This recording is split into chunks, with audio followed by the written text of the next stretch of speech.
de retour au MIPIM pour une deuxième journée d'interview. Je suis avec Albin Dargéry, vous êtes directeur général délégué de Bouygues Bâtiment Île-de-France. C'est ça. Et Adrien Sanchez, responsable RSE. Merci à tous les deux d'être là avec nous aujourd'hui pour nous présenter Archisobre. Alors Albin, qu'est-ce qu'Archisobre ? Alors Archisobre, c'est une démarche qu'on a souhaité mettre en place pour se projeter dans un bâtiment ultra bas carbone. Donc c'est une démarche qui a en soi présenté une innovation au niveau du groupe Bouygues, puisque nous avons mis ensemble toutes les compétences qui pouvaient participer à la réflexion pour arriver à un seul objectif, être en capacité de concevoir un concept building le plus bas carbone possible. Très bien. Alors Adrien, dites-nous en plus sur les différentes innovations que vous mettez en œuvre. Oui, l'idée principale, c'était de se dire aucune barrière. Pas de barrière de prix, pas de barrière de site, en essayant de mettre ensemble toutes les ingénieries du groupe pour arriver jusqu'à le plus décarboné possible. Pour ça, on a essayé de se concentrer sur ce qu'on a appelé des essentiels, donc les sujets principaux sur lesquels on ne voulait pas transiger. Et donc on en a trouvé 5, la conception, la matière, tout ce qui va toucher au confort et à l'énergie, tout ce qui va toucher à l'usage et à la mobilité, et enfin les sujets de réversibilité et d'évolutivité qui pour nous sont des sujets fondamentaux.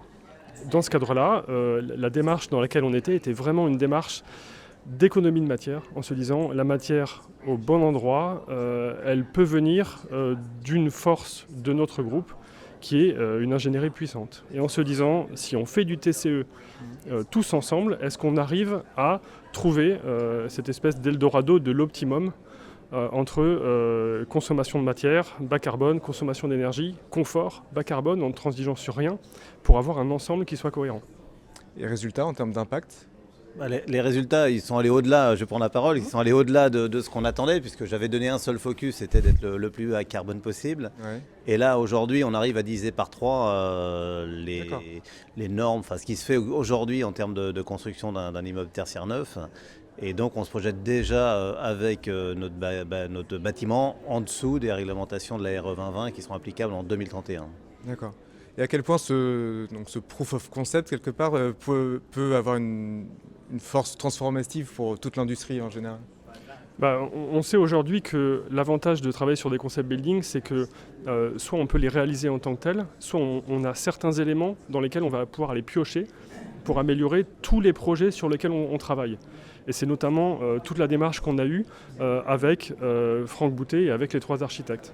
On a fait travailler trois architectes, Name Architecture, Thomas Coldefy et Martin Duplantier, à qui on a donné chacun un site réel, qu'on a rendu anonyme, avec des vraies contraintes de site. Et chacun a travaillé, un dans le nord de la France, l'autre en Île-de-France et un autre dans le sud, avec des climats différents. Parce que ce qu'on n'a pas précisé, c'est qu'on s'est projeté dans un climat 2040. Donc la démarche s'est mis cette contrainte complémentaire pour être dans la vraie vie. Et donc on a 3 très beaux projets qui ont réinterprété notre concept building.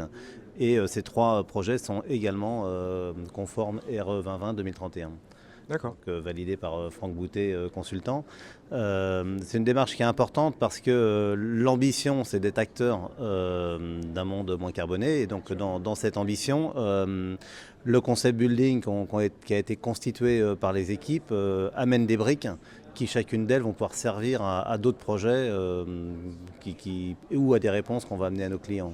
D'accord. Quelles sont les prochaines étapes ? Les prochaines étapes, c'est déjà d'essayer d'en construire un. Donc on fait une démarche où on a mobilisé nos actions commerciales avec Link City, notre développeur interne, donc sur des terrains où avec des fonds être en capacité de réaliser donc un bâtiment en dessous de la RE 2020-2031 et de proposer des solutions de briques à nos clients pour optimiser les conceptions techniques telles qu'elles sont aujourd'hui et donc d'avoir des bâtiments optimum en termes de carbone.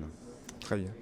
Avec également un prochain travail qu'on va mener sur toute la partie rénovation-réhabilitation, en se disant, là le premier cliquet on l'a fait sur le neuf, l'objectif c'est de pouvoir enchaîner maintenant pour proposer des solutions également en rénovation. Très bien, écoutez, on suivra ça avec attention. Merci beaucoup à tous les deux. Merci beaucoup. Restez avec nous, on continue au MIPIM.